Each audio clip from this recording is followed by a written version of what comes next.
माँ का प्यार। माँ के बराबर मना करने के बाद भी एक दिन लोकेश के मामा ने अपनी बहन को मोबाइल फ़ोन उपहार स्वरूप दे दिया। अब मोबाइल फ़ोन हाथ में पकड़कर माँ उलझन में पड़ गई। उन्हें तो मोबाइल के बारे में कुछ भी पता नहीं था। काफ़ी कोशिश की लेकिन कुछ समझ नहीं आया, तो सोचा लोकेश जब शाम को घर आएगा तो पूछ लूँगी।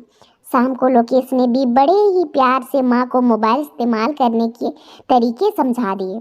माँ भी खुश सी लग रही थी कि चलो अब जब चाहे जिससे बात कर पाएगी। सुबह जब लोकेश ऑफिस चला गया तो वो मोबाइल ले बैठ गई। सोचा अपने भाई से बात करती हूँ, लेकिन जैसे ही मोबाइल हाथ में आया तो वो उसे कैसे चलाना है सब कुछ भूल गई। बहुत से बटन दबाए कि देखे लेकिन मोबाइल वहाँ से चालू हुई ना हुए। सोचा आज फिर लोकेश से पूछूंगी। शाम को फिर लोकेश ने उन्हें समझा दिया और अभ्यास करने को कहा।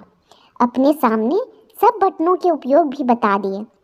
मगर अगले दिन माँ ने जब मोबाइल हाथ में फिर पकड़ा तो वो चालू तो हो गया, लेकिन वो फिर भूल गई कि नंबर कैसे मिलाएं। काफ़ी कोशिश के बाद भी जब किसी से बात नहीं हुई तो सोचा आज फिर लोकेश से समझना पड़ेगा। शाम को जब फिर उन्होंने मोबाइल सिखाने की बात की तो लोकेश को गुस्सा आ गया। बोला कितनी बार समझा दिया है, अब क्या रोज रोज यही करता रहूं? और गुस्से में अपने कमरे में चला गया। माँ को ये सुन बहुत दुख हुआ, लेकिन चुप रह गई। कुछ देर बाद माँ के मोबाइल की घंटी बजने लगी। माँ ने उठा तो लिया, लेकिन समझ नहीं आया कि किस बटन को दबाने से बात कर पाएगी। काफ़ी देर जब घंटी बजती रही तो लोकेश कमरे से निकला और माँ के हाथ से मोबाइल ले बात करने लगा। हेलो, लोकेश के मामा का फ़ोन था। अरे मामा, तुमने मुझे कहाँ फंसा दिया? माँ दिन भर मेरा दिमाग खराब कर देती है। कितनी बार तो समझा दिया कि मोबाइल को कैसे इस्तेमाल करना है, लेकिन उन्हें समझ ही नहीं आता। मामा ने भी हंसते हुए दोबारा समझाने को कह दिया। मामा भांजे में बातचीत तो खत्म हो गई, फोन भी बंद हो गया।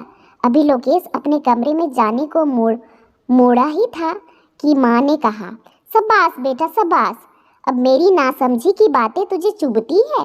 2 बार मोबाइल के बारे में बताकर तू समझता है तू फंस गया और मामा से शिकायत करने लगा। जब तू छोटा था और बार बार गिरता था तो मैंने तो हमेशा ही प्यार से चलना सिखाया, कभी किसी से शिकायत नहीं की। हमेशा रात सोते हुए डर कर उठ जाता था तो हमेशा मैं ही तुझे दोबारा सुलाती थी, लेकिन मैंने तो कभी नहीं सोचा कि मैं फंस गई। ये सब कह माँ की आंखों में आंसू आ गए। लोकेश तो हैरान सा मुंह फाड़े माँ को देख रहा था। कुछ बोल तो नहीं पाया, बस आगे बढ़ माँ को आगोश में ले रो पड़ा। कुछ देर बाद उसके मुंह से कुछ शब्द निकले।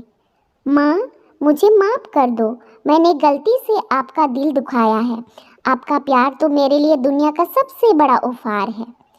इस कहानी से आपको भी सीख लेनी चाहिए। माता पिता का प्यार बहुत ही भाग्यशाली लोगों को मिलता है, लेकिन जब उनकी उम्र बढ़ जाए तो उन्हें उतना ही प्यार करना हर बच्चे का कर्तव्य है। सिर्फ दिखावे के लिए नहीं, दिल से उनको प्यार।